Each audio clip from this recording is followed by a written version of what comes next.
Hey kiddos, so today we are starting a new lesson and a new chapter.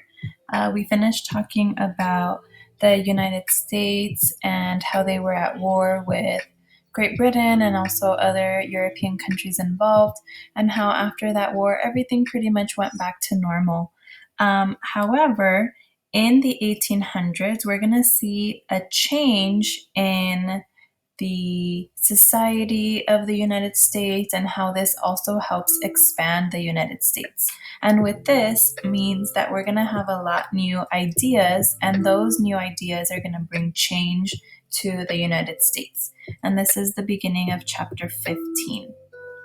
So the first thing we're going to talk about is something called the Industrial Revolution. And what happened was that in the early 1800s in the United States, the way things were made or manufactured was different than what the people living in the United States were used to. It brought changes to how things were made, because before this, people living in the United States, all these families had to make all of their materials by hand, whether it was tools, clothing, any kinds of materials that they needed, they would make it by hand. But with the Industrial Revolution, they were able to start working in factories, and they made all of these different materials by machines. And the use of machines made it a lot easier to make more of, and that helped to for others to buy and also use. So it wasn't so much just for single family use. Now, because the machines were being used to make other materials, more of it could be made and others can buy and sell those materials. So what we're going to focus on in this lesson is a lot of new inventions that happened during the Industrial Revolution and how it helped change the society. So one of the first ones that we'll talk about is the cotton gin.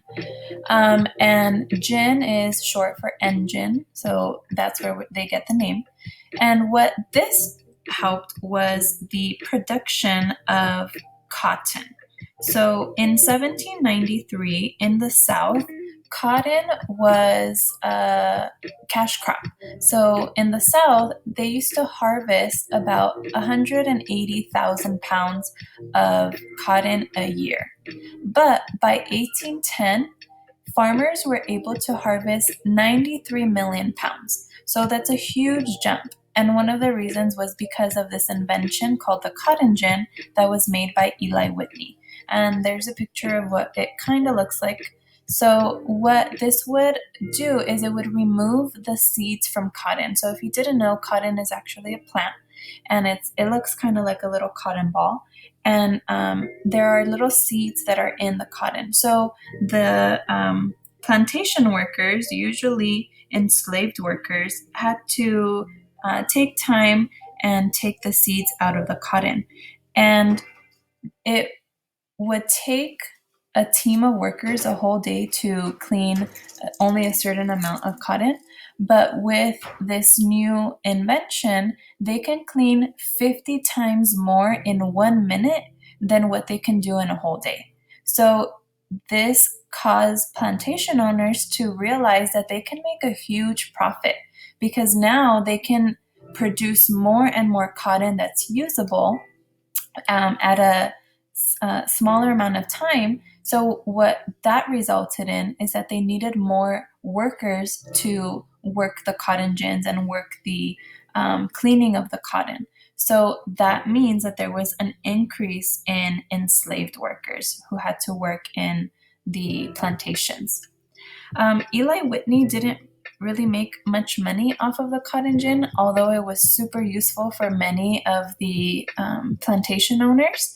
And the reason for this was because although he patented it, which means that you're giving, it's like a permit that you receive, and it gives you the right to be the only one to either make it, use it, or sell it. So Eli Whitney had the rights to it. He was supposed to be the only one who can have this invention. But the laws back then were pretty weak, and they didn't really enforce this patent. So because the cotton gin was kind of easy to make, a lot of farmers copied his idea and they didn't give him credit or pay him for it. So he didn't really make much money, although this was a great invention for farmers. The next thing we'll talk about is a textile mill. And this is a factory where workers turn that cotton into cloth. And then that cloth can be sold and to make clothing, blankets, things like that. So technically, the Industrial Revolution, this kind of change in manufacturing goods, happened or started in Great Britain. And Great Britain made it illegal to sell or export machines or plants. So Great Britain wanted to be the only one to have all of these new inventions and new ideas. And they made it illegal for people to go to another country and share these inventions or ideas. There was a sneaky man named Samuel Slater who went to Great Britain and noticed the machines in these textile mills. So what he decided to do was memorize how these machines were built, what it took to function, and then he traveled to the US. So he memorized these plans and he was able to use that memory to build the first American spinning machine. And that machine was used to make that cotton into cloth. Another person named Francis Cabot Lowell, he built a power loom. And there were different stages of cloth making. So all of those stages were combined into one machine. And all of that happened in one building. So what it took maybe 5 or 6 different factories, he was able to figure out how to do this power loom and make all of that process happen under one spot. And the people who worked here were mostly young women who were not married. They would have 1-year contracts. They would live in houses nearby the mills, and they worked really long hours, so about 13 to 16 hours a day for 6 days a week.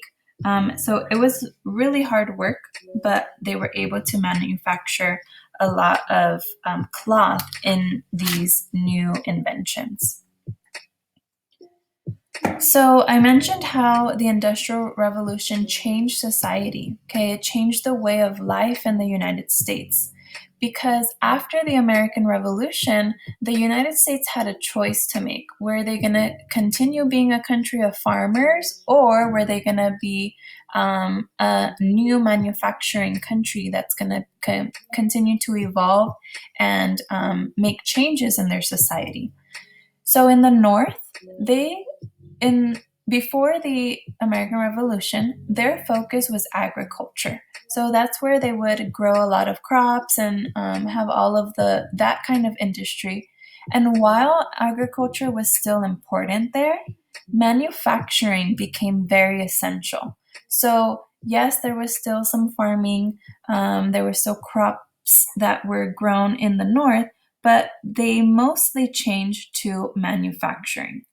In the South, because of the invention of the cotton gin and some other inventions we'll talk about in a little bit, those things helped the South stay focused on agriculture. So the South was still mainly plantations, cash crops, where they grew most of the crops for the country. And New England then became the center of textile industry. So the New England states were part of making cloth or making cotton into cloth. So that was their focus. Many farmers or many people left farms to work in factories. So that was a new change in society. And this also helped a lot of immigrants want to come to the United States. So many people came from Europe to work in these new factories and these new textile mills because it gave them better pay. And although it wasn't easier than farming, a lot of people were willing to work in the factories because of the better pay. However, if you worked in factories, you can expect to work long hours. The machines were really noisy. It was dusty in there. So many people got sick. Also, if you were a child, a lot of people were hurt and even killed by machines because these were all new inventions. Some of them had changing parts and sharp pieces to them, so they could be very dangerous. Okay, let's talk about some more inventions that helped change society, especially for farmers. So, Cyrus McCormick was the inventor of the reaper. And you can see a picture down here. Okay, that's kind of an example of what a reaper looks like. And what it was a machine that had a sharp blade and it cut through grain. So, grain are things that you can make bread, and other kinds of things like that, like wheat and things. So they were able to use this long blade instead of having to cut it by hand, and they can harvest 4 times as much than just one hand worker. So it sped up the amount that they can harvest. Same thing with the mechanical plow that was invented by Charles Newbold. And what farmers had to do before this invention was they would have to cut the grain or the grasses to improve the farmland by hand or by using smaller tools. So when Charles Newbold invented this plow, they were able to clear more land so that they can farm on it at a faster rate. Then there was another person named John Deere, and that name is still maybe familiar to some of you because it's used in some tools like gardening tools. And this person, another inventor, he improved the way the machine was made. So John Deere improved the plow because he added this blade at the end, and it helped farmers farm in the Great Plains. So because the plains had thick, long grasses, they were able to clear the plains and help pioneers move more to the west. So this also helped westward expansion, which means that more people were able to move towards the west side of the nation. Eli Whitney, the person who invented the cotton gin, also invented something called interchangeable parts. So he invented this musket, which is a type of gun, and it had different parts to it. So instead of making different pieces, or instead of making just one tool, he was able to make these pieces that can fit a lot of different tools. So that helped with making more machines and also the production of these machines. They were made to fit any specific tool or machine. So if it fit one, it can fit a different kind of musket. And although he wasn't able to deliver the goal, so his goal was to make 10,000 muskets in 2 years.